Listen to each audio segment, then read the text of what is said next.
God told you to believe for blessing, but there are 5 things He never actually promised you, and chasing them is what's keeping you exhausted, disappointed, and quietly doubting Him. Not everything you've been taught to pray for came from Scripture. Some of it came from your own wounds, dressed up as faith. Here's what God actually says. Let's break down the 5 false blessings you need to release for good. Number 1, a pain-free life. You've prayed for the trial to end before it taught you anything. You've asked God to remove the fire instead of asking what He's forging inside it. That feels righteous because who doesn't want relief? But pain-free is not promised, and pain-free is not the goal.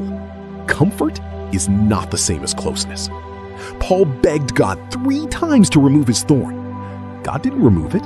He said, "My grace is sufficient for you, for my power is made perfect in weakness." Translation: the thing you want gone might be the exact place God is strongest in you. Stop praying for the trial to leave. Start praying for what it's building. Number 2, everyone's approval. You've smoothed over your convictions to keep the peace. You've stayed quiet about what God is doing in you so nobody feels uncomfortable. That feels loving, but it isn't. Approval is not peace. Approval is performance wearing peace's clothes. Paul wrote, "If I were still trying to please people, I would not be a servant of Christ." Translation: the moment everyone likes you is the moment you should ask who you stopped obeying to get there. You are allowed to be misunderstood by people who were never meant to understand your calling in the first place. If that reversal is already landing, pause and comment release right now, because what comes next builds directly on this and you don't want to miss where it lands. Number 3, constant financial ease. You've treated every season of lack as a sign God forgot you. You've measured your faith by your bank account instead of your obedience.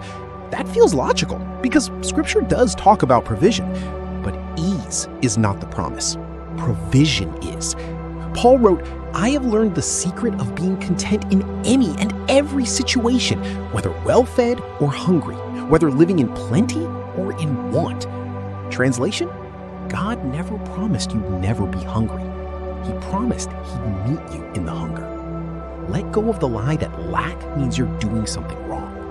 Number 4, a person to complete what only God can finish in you. You've asked God for the relationship that will finally make you feel whole. You've waited on a person the way you should have been waiting on your Maker. That feels natural because we were built for connection. But a person is not your foundation. God is. Jeremiah wrote, "Cursed is the one who trusts in man and makes flesh his strength, whose heart turns away from the Lord." Translation: any person you build your identity on will eventually crack under weight they were never meant to carry. Release the relationship from a job it was never assigned to do. Number 5, instant answers to prayer. You've measured God's faithfulness by His speed.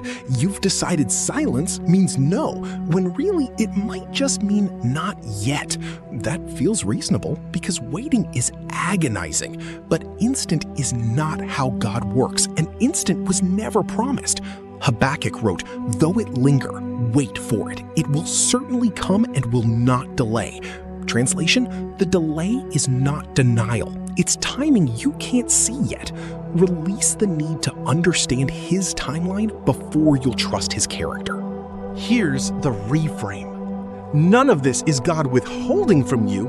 It's God protecting you from building your life on things that were never meant to hold its weight. Every blessing you released today wasn't a loss. It was Him clearing the ground for something that actually lasts.